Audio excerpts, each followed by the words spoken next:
예, 예수님이 골고다 언덕에서 십자가에 못 박혀서 돌아가셨습니다. 왜 예수님이 십자가에서 돌아가셔야만 했는가? 저 통일교에서는 그 한 20년 전쯤에 이 메이저 신문에다가 크게 대문짝하게 광고를 내걸었습니다. 예수님이 십자가에서 못 박혀 죽기 위해서 왔다고 누가 그렇게 가르치는가? 이런 광고를 대문짝하게 실었어요. 누가 예수를 십자가에서 죽기 위해 왔다고 가르치는가? 이건 우민정책 1호라는 겁니다. 그렇지 않다는 거예요. 예수님은 십자가에서 죽기 위해 오신 것이 아니고 하나님 나라 운동을 펼치다가 그 운동이 실패해서 마지못해서 십자가에서 못 박혀 죽었다는 겁니다. 그러니까 하나님 운동이 실패했기 때문에 십자가에서 죽은 것이지 십자가에 못 박히기 위해서 예수님이 오신 것이 아니라는 거예요. 이 문선명 집단이 완전히 그 성경을 비틀어 버린 거죠. 아닙니다. 예수님은 십자가에 못 박히기 위해서 오셨다고 볼 수 있어요. 그러면 왜 예수님이 십자가에 못 박히지 않으면 안 됐는가? 그 이유가 뭐냔 말이죠. 이 예수님이 십자가에 못 박히셔야만 했던 이유를 우리가 찾아보려면은 창세기까지 거슬러 올라가야 돼요. 제가 어제 말씀드린 대로 하나님께서 창조 질서를 세우셨습니다.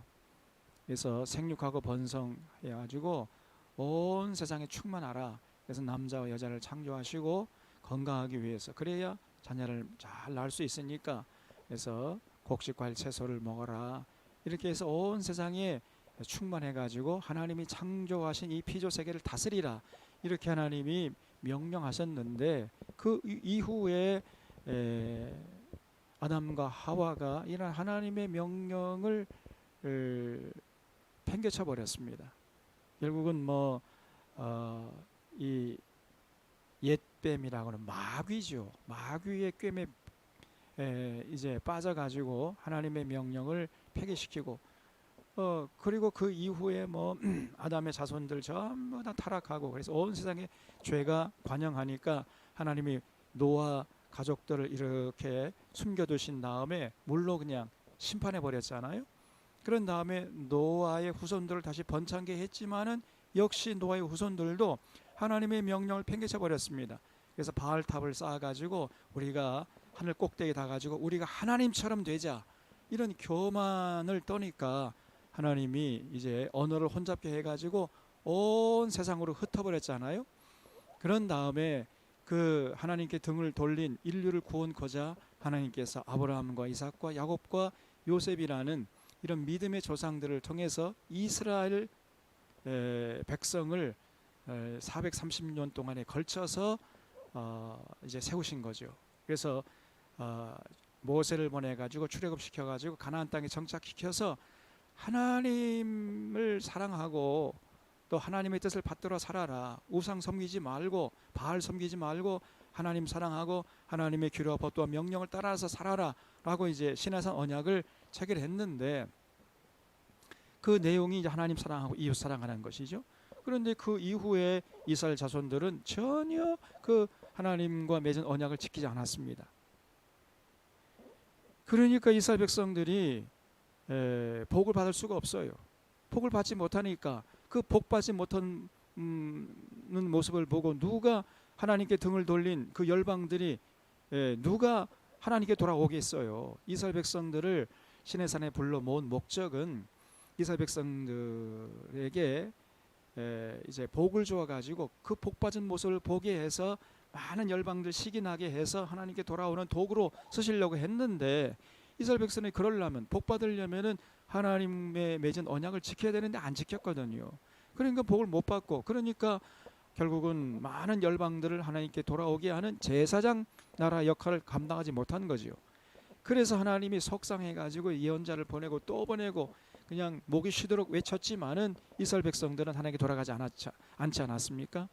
그리고 하나님이 보내신 예언자들 그냥 족족 미워하고 증오하고 오히려 돌로 쳐 죽이고 이런 끔찍한 짓을 했어요. 그래서 하나님이 이제 마지막으로 예수 그리스도, 독생자 예수 그리스도를 보내주셔가지고 이제는 아예 그냥 그동안 그들이 지은 모든 죄를 다 온몸으로 다 당하시고 십자가에서 돌아가신 것입니다.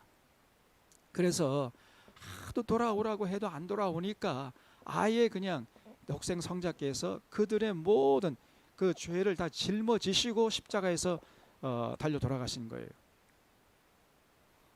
그래서 이 십자가 사건의 의미가 무엇이냐? 그동안에 온 인류가 하나님의 품을 떠나서 하나님 마음을 아프게 하고 하나님의 규례와 법도 명령을 떠나 살면서 지은 죄를 다 예수님 온몸으로 지시는 그 결정적인 사건이 바로 십자가 사건이었던 거예요. 그래서 이 십자가 사건의 의미를 이 예수님이 오시기 전에 한 600년 전에 이사야 선지라는 사람이 벌써 예언을 해놨어요.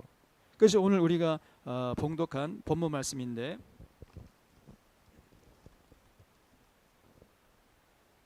여기 이사야 53장은 메시아 순환장이라는 별명이 붙어 있습니다. 근데 여기를 쭉 내용을 우리가 살펴보면은 참 예수님의 이 모습이 그대로 예언되어 있어요. 참으로 놀랍습니다. 그 이 이사야 선지자는 예수님보다 한 약 600년 전의 사람이거든요. 그러니까 BC 6세기 사람이니까 한 예수님보다 약 600년 전에 살았던 이런 분인데 이분이 예수님의 십자가 사건을 아주 너무나 자세하게 적나라하게 기록을 해놨어요. 예언을 해놨습니다. 참 놀라움을 금할 수가 없는 거예요. 그래서 53장의 1절 보면 우리가 전한 것을 누가 믿었느냐? 여호와의 팔이 누구에게 나타났느냐? 그는 주 앞에서 자라나기를 연한 순 같고, 예수님의 모습을 여기서 묘사하고 있는데 예수님의 모습이 마치 연한 순 같다 이렇게 묘사하고 있지요. 또 마른 땅에서 나온 뿌리 같다 그랬어요. 여러분, 이 마른 땅에서 나온 뿌리 같다. 이 비가 오지 않아 가지고 땅이 메말랐어요. 그런 메마른 땅에서 나온 뿌리는 힘이 있습니까 없습니까? 하나도 힘이 없죠. 볼품이 없지요. 그러니까 예수님의 생전의 모습은 상당히 야위고 또 볼품이 없는 이런 모습이었다는 것을 알 수 있어요. 많은 사람들이 예수님 그러면 그 서양의 건장한 20대 아주 미남 청년을 생각하는데 실제 예수님의 모습은 그렇지 않았습니다. 마른 땅에서 나온 뿌리 같은, 그래서 고운 모양도 없고 풍채도 없은즉 우리가 보기에 흠모할 만한 아름다운 것이 하나도 없는 이런 모습이었어요. 그러니까 우리가 예수님의 그 생전의 모습을 직접 보면은 아마 실망할지도 모르겠습니다. 그렇게 예수님이요 아주 삐쩍 마르고 아주 볼품도 없고 그래서 사람들에게 인정받을 만한 고운 모양이 하나도 없는 그런 모습이셨어요. 그리고 그는 멸시를 받아 사람들에게 버림받았으며, 그렇죠. 그 당시 대제사장들과 바리새인들과 서기관들, 율법학자들, 그런 사람들이 예수님이 참 하늘의 진리를 전하면 전할수록, 예수님이 많은 사람들의 생명을 회복시키면 회복시킬수록 존경하기는 그냥 더 멸시를 했습니다. 더 무시하고 더 미워하고 증오하고 그랬죠. 그래서 예수님이 간고를 많이 겪었습니다. 겪었으며 질고 나는 자라. 마치 사람들이 그에게서 얼굴을 가린 것 같이 멸시를 당하였고 우리도 그를 귀히 여기지 아니하였도다 그랬죠. 그래서 예수님이 참 온갖 조롱과 멸시를 다 당하시고 십자가의 모진 고통을 다 당하셨습니다. 그는 실로 우리의 질고를 지고 우리의 슬픔을 당했거늘. 그 예수님의 십자가의 고통이 바로 우리 때문이라는 거예요. 우리는 생각하기를 그는 징벌을 받아 하나님께 맞으며 고난을 당한다 하였노라. 그가 찔림은 우리의 허물 때문이요 그가 상함은 우리의 죄악 때문이라. 그가 채찍 징계를 받음으로 우리는 평화를 누리고 그가 채찍에 맞음으로 우리는 나음을 받았도다 그랬지요. 그래서 예수님께서 십자가에서 그 세 개의 못에 박히고 그 허리에 창을 찔리고 하는 그 모든 것들은 바로 우리가 당할 것들이었다는 것이죠. 우리의 지은 죄값으로 우리가 당해야 되는데 예수님이 대신 당하셨다는 것입니다. 우리의 허물 때문이요 그가 상함은 우리의 죄악 때문이라. 그가 징계를 받음으로, 그래서 예수님이 십자가의 고난을 받음으로 이제는 우리가 평화를 누리게 된 거죠. 우리의 죄가 사함받고 하나님과의 관계가 회복되는 이런 평화를 누리게 되었습니다. 그리고 그가 채찍에 맞음으로 우리가 나음을 받았도다. 그래서 예수님의 십자가의 고난과 그 고통은 바로 우리의 죄에 대한 죄값으로 받는 것이었다는 것을 이 600년 전에 이사야가 예언을 하는 거예요. 우리는 다 양 같아서 그릇 행하여 각기 제 길로 갔거늘 여호와께서는 우리 모두의 죄악을 그에게 담당시키셨도다 그랬습니다. 여기 담당시키셨도다 하는 말이 히브리 말로 테텔레스타이란 말이에요. 테텔레스타이. 근데 이 테텔레스타이란 말은 무슨 말이냐면은 이 지금 제가 이렇게 이 왼쪽 손에다가 성경책을 들고 있잖아요. 왼쪽에 성경책을 들고 있는데 이 왼쪽에 있는 성경책을 오른쪽 손에다가 탁 놓으면 이렇게 오른쪽 손에다가 옮겨 놓으면 왼쪽 손에는 성경책이 있습니까 없습니까? 없죠?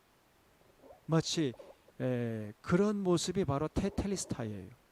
그러니까 우리의 죄를 하나님께서 예수님에게 그냥 다 전가시켰다는 거예요. 그래서 오른손으로 성경책을 옮겨 놓는 것처럼 우리에게 죄가 있는데 우리의 죄를 예수님이 당하게 하셨다는 것이죠. 그러면 이제 우리에게는 죄가 있습니까 없습니까? 우리의 죄를 예수님이 이렇게 다 짊어지셨기 때문에 우리는 죄가 없잖아요. 이제 바로 그 사건이 십자가 사건이라는 것이에요. 이것이 테텔레스타입니다.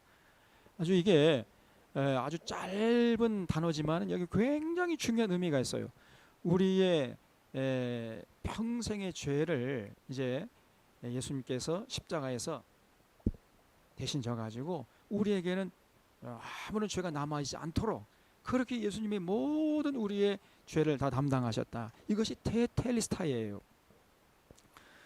근데 이렇게 예수님은 아무런 죄가 없음에도 불구하고 우리 대신 죄를 짊어지시면서 불구하고 그가 곤욕을 당하여 괴로울 때에도 그의 입을 열지 아니하였으며 마치 도수장으로 끌려가는 어린 양과 털 깎는 자 앞에서 잠잠한 양같이 그의 입을 열지 아니하였도다 그랬죠. 그러니까 예수님은요 그 십자가의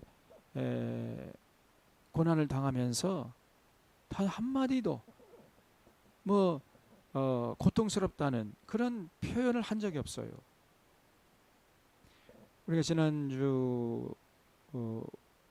주일날 설교 때 말씀드렸지만은 십자가 위에서 7번 말씀하셨다 그랬죠. 그런데 그 7번 말씀을 가만히 살펴보면은 예수님이 자신을 변호한다든지 자신의 정신적인, 육체적인, 영적인 고통을 토로한다니 그런 말 한마디도 없습니다. 그래서 참으로 이 말씀대로 그냥 잠잠한 양같이 그의 입을 열지 않았어요. 제가 옛날에 그 몽골에 갔을 때 거기서 양 잡는 모습을 봤는데요. 정말 이 말씀이 그대로예요. 그 양은 그 자기를 잡으러 자기를 죽이려고 오는 그 사람 앞에서도 한마디 입을 열지 않더라고요. 그냥 가만히 눈을 껌뻑껌뻑 이러고 있더니 그냥 이러고 숨을 거둬요. 그래서 이 성경 말씀이 하나도 틀림이 없다는 사실을 그때 확인했습니다. 그 털 깎는 자 앞에서 잠잠한 양같이, 털 깎는 자 앞에서 양 한마디도 그 울음소리도 내지 않고 그냥 그대로 이렇게 잠자듯이 이렇게 숨을 거두더라고요. 예수님이 그러셨다는 거예요. 그래서 자신의 죄값으로 다는 것도 아니고 우리의 인류의 모든 죄값을 감당하는 이런 상황에서도 한마디 입을 열지 않고 그저 잠잠한 양같이 그렇게 돌아가셨습니다. 그는 곤욕과 신문을 당하고 끌려갔으나 그 세대 중에 누가 생각하기를 그가 살아있는 자들의 땅에서 끊어짐은 마땅히 형벌을 받을 내 백성의 허물 때문이라 하였으리요. 아무도 그렇게 생각한 사람이 없었다는 거지요. 그는 강포를 행하지 아니했고 그 입에 거짓이 없었으나 그의 무덤이 악인들과 함께 있었으며 그가 죽은 후에 부자와 함께 있었도다. 이 말씀도 그대로 맞잖아요. 아리마대 사람 요셉이 그 예수님의 시신을 그 무덤에 이제 안치했는데 10절에 여호와께서 그에게 상함을 받게 하시기를 원하사 질고를 당하게 하셨은즉 그의 영혼을 속건 제물로 드리게 이르면 그가 씨를 보게 되며 그의 날은 길 것이요. 그랬죠? 그가 씨를 보게 되며 할 때 이 씨라는 옆에 1번 있는데 나눠주라고 했죠. 후손이라고 되어 있습니다. 그러니까 예수님과 똑같은 DNA를 가진 이런 사람들이 십자가 사건 이후에 일어난다는 거지요. 바로 여기서 씨는 누구를 말하겠습니까? 예수 믿는 사람들. 예수님의 그 사랑을 마음속에 간직하고 예수님처럼 예수님께서 가르치신 그 가르침을 따라서 이 땅에서 살아가려고 하는 예수 믿는 사람들. 여러분과 저 그런 사람들이 이제 많이 일어난다는 거예요. 그가 씨를 보게 되며 그의 날은 길 것이요 또 그의 손으로 여호와께서 기뻐하시는 뜻을 성취하리로다. 그가 자기 영혼에 수고한 것을 보고 만족하게 여길 것이라. 나의 의로운 종이 자기 지식으로 많은 사람을 의롭게 하며 또 그들의 죄악을 친히 담당하리로다. 그러므로 내가 그에게 존귀한 자와 함께 몫을 받게 하며 강한 자와 함께 탈취한 것을 나누게 하리니 이는 그가 자기 영혼을 버리어 사망에 이르게 하며 범죄자 중 하나로 헤아림을 받았음이니라. 그러나 그가 많은 사람의 죄를 담당하며 범죄자를 위하여 기도하였느니라. 예수님이 주여 저들을 용서하여 주시옵소서 자기 하는 짓을 알지 못함이니이다 이렇게 기도했잖아요. 그리고 돌아가셨습니다. 이렇게 예수님 전에 600년 전에 살았던 이 이사야가 이런 예수님의 십자가 사건을 너무나 그대로 자세하게 묘사하고 있습니다, 여러분. 그래서 참 이 하나님의 섭리가 참으로 놀랍습니다. 여러분 꼭 기억하실 것이 뭡니까? 우리가 이 고난주간을 지나면서 바로 그 십자가 사건이 나를 위한 사건이었다. 우리를 위한 사건이고 저와 여러분을 위한 사건이었다는 것을 깨닫고 그걸 굳게 믿어야 돼요. 그래서 우리의 죄를 담당하기 위해서 예수님이 십자가에 달려 돌아가셨다. 이거를 믿을 때에 그 십자가 사건이 바로 나를 위한 사건이 되는 것이고 그 십자가 사건이 감동으로 다가오게 되어 있습니다. 이거를 믿지 않으면요, 예수님의 십자가 사건이 도대체 나와 무슨 상관이 있단 말이냐, 아무런 연관이 없게 돼요. 그러나 그 십자가 사건이 바로 오늘 이사야가 예언해 놓은 것처럼 바로 우리를 위한 사건, 나의 죄를 대신해서 예수님이 지셨다는 사실을 우리가 그걸 깨닫고 그걸 인정할 때 비로소 그 십자가 사건이 말로 형용할 수 없는 감동으로 다가오는 것입니다, 여러분. 그래서 이 예수님의 십자가 사건을 통해서 우리가 이제 우리의 모든 그동안에 지은 죄가 하나님께 다 사함 받았다 하는 것을 확실하게 깨달아야 돼요.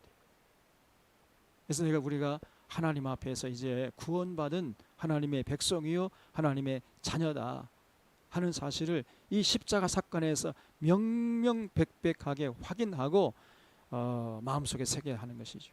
그럴 때 비로소 우리가 예수님께 감사하고 싶은 마음이 생기고 예수님을 찬양하고 싶은 마음이 생기고 예수님의 가르침에 따르려고 하는 이러한 이제 마음이 생기는 것이죠.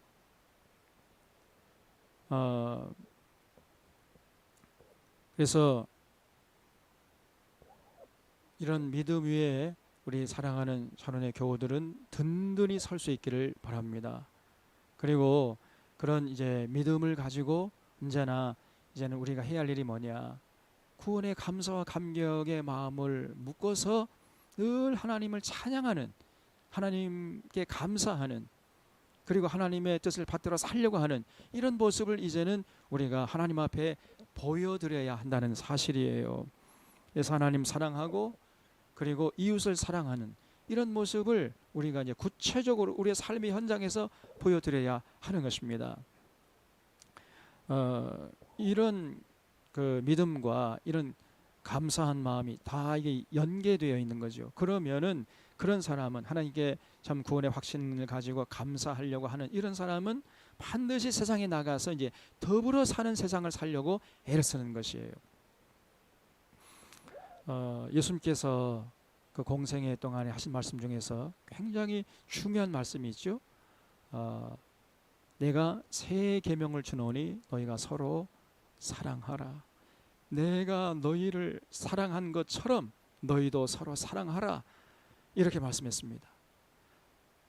너희가 서로 사랑할 때 이로써 모든 사람이 너희가 내 제자인 줄 알게 될 것이다. 이렇게 말씀했어요.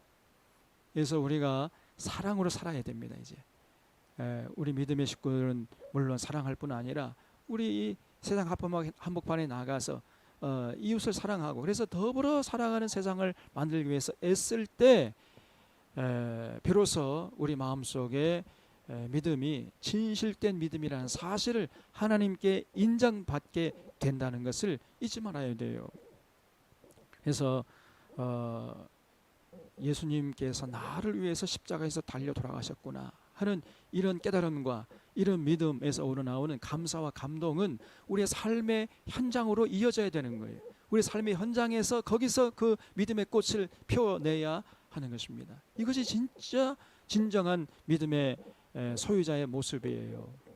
그래서 이 어지럽고 혼탁하고 삭막한 이런 세상 한복판에 나아가서 거기서 구별된 존재로 살아가려고 하는 이런 모습을 보일 때 하나님께서 우리의 입술의 고백의 진정성을 믿어주고 참 내 사랑하는 내 아들아 내 딸아 이렇게 인정해 주신다는 것을 잊지 말고 우리 사랑하는 전원의 교우들은 바로 그 십자가 사건이 나를 위한 사건, 우리의 죄를 예수님이 대신해서 달려 돌아가신 그 사건으로 확신하시고 이제 그 믿음 위에 서서 늘 예수님께 감사하고 예수님 찬양하고 예수님 경배하고 예수님의 뜻을 받들어서 이 땅에 사는 동안까지 더불어 사는 이런 삶을 사는데 최선을 다하는 또 그런 삶을 살기로 결단하는 이런 고난주간에 여러분들의 모습이 있기를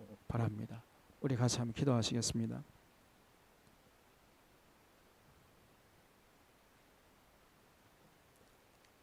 우리 같이 기도하실 때 이제 예수님의 십자가의 그 사랑과 그 은혜를 우리가 어떻게 감사할 것인지 구원받은 하나님의 자녀로서 이 땅에서 우리의 가정에서 삶의 현장에서 직장에서 참 하나님 사랑하고 이웃 사랑하는 삶을 살기로 다짐하면서 같이 한번 잠깐 동안 결단의 기도를 같이 드리도록 하시겠습니다.